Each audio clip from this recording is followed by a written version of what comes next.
Nakushukuru sana Mheshimiwa Mwenyekiti kwa kunipa nafasi na mimi niweze kuchangia. Mheshimiwa Mwenyekiti, nimpongeze sana rafiki yangu Profesa Kabudi kwa kuteuliwa kuiongoza wizara hii, na mimi siku niliona uteuzi wake niliamini kabisa kwamba anaenda kurekebisha mambo yote kwenye wizara hii. Na pia nimpongeze Mheshimiwa Rais kwa jitihada zake anazofanya katika kuinua michezo nchini kwetu. Na nimuombe Mheshimiwa Rais kwa kazi kubwa iliyofanywa na Simba.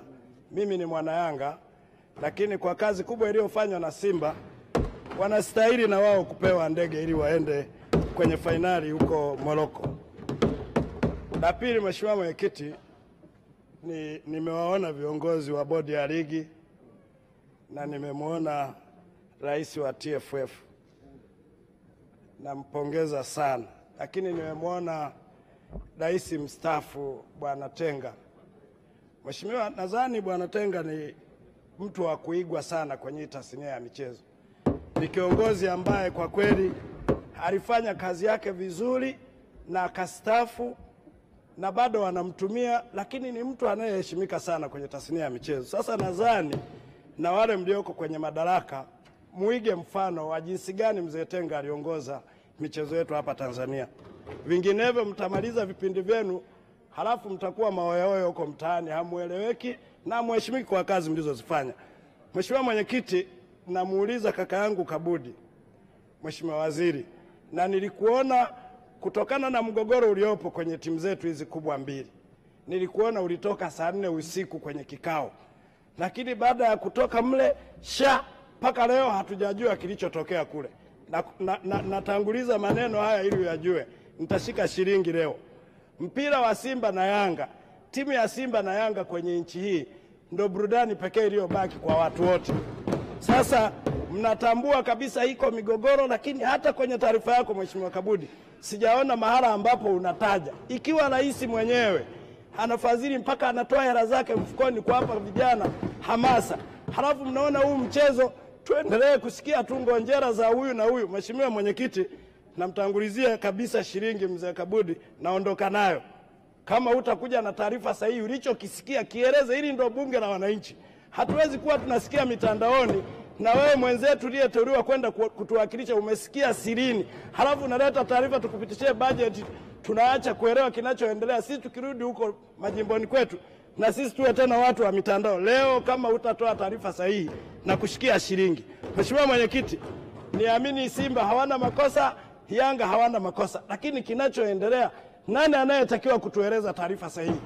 Tunaona kama michezo kama kesi imeenda kasi, imerudi kasi, imekuja huku, kabla mlalamikaji hujamsikiliza unatangaza mechi, anacheza bodi ya ligi, inacheza Yanga. Sasa nataka kujua Mheshimiwa Kabudi, wewe ulienda kulisikiliza pande zote mbili, Simba na Yanga. Sitaki kusema Yanga ina makosa wala Simba ina makosa. Wewe waziri uliyesikiliza, utupe majibu sisi wabunge ili tukawaeleza watu wetu michezo ni furaha. Simba na Yanga ni pati ya maisha ya kuburudisha Watanzania. Kwa hiyo ukija bila maneno leo nitakuzengua Mheshimiwa Kabudi.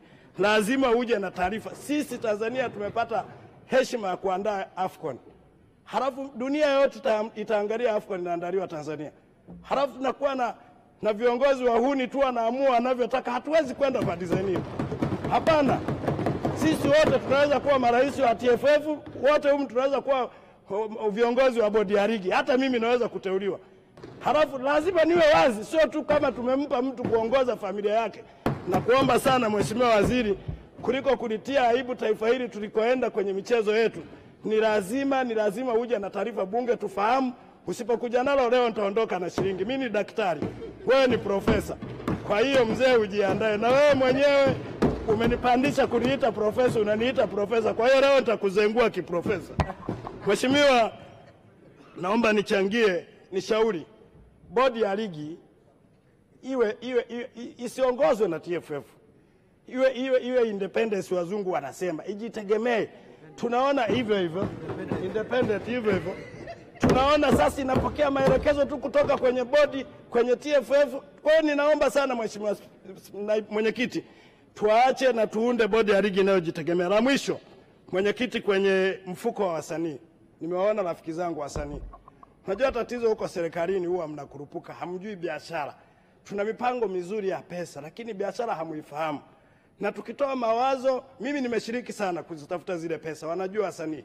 Tukitoa mawazo, ikifika muda wa pesa, mnakurupuka na shule. Sasa hili ndio tatizo. Mheshimiwa, mfuko wa wasanii pesa alizotoa Mama Samia, leo tukiuliza kuna shilingi ngapi? Hao mlio wakopesha wamerudisha shilingi ngapi? Wako hapa. Kuchukua hela leo, wengine na kuoa, kununua magari, starehe zingine zimewaua na kuwaua. Badala ya kuwapa watu wanaoandaa filamu, wanaoandaa muziki, maproducer, nyie mnaenda kuwapa watu wanaoonekana kwenye TV kwa kuangalia shape. Hii haifai. Pesa yote imeisha, wako hapa tuwaulize. Halafu tunaanza kuwasingizia masharti yamekuwa magumu mpaka mlete hati, hakuna pesa inatoka kirahisi. Pesa lazima iwe na masharti ili tupate marejesho.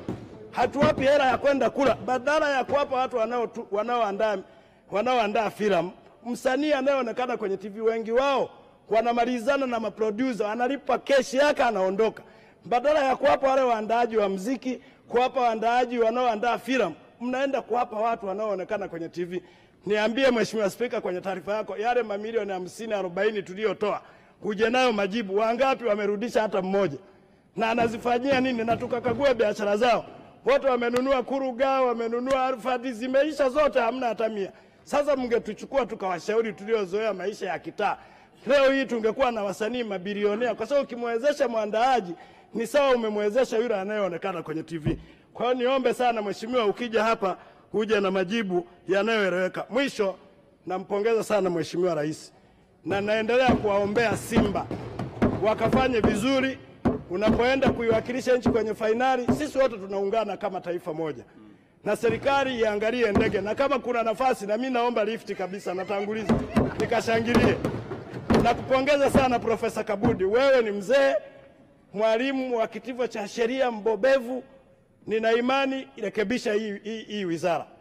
Ninajua wewe ni mwalimu mzuri. Sidhani kama utafeli. Ukifeli, kama kuna kitu kinakusumbua, mimi nipo naweza kukushauri bila malipo. Nakushukuru sana. Asante sana Mheshimiwa Spika.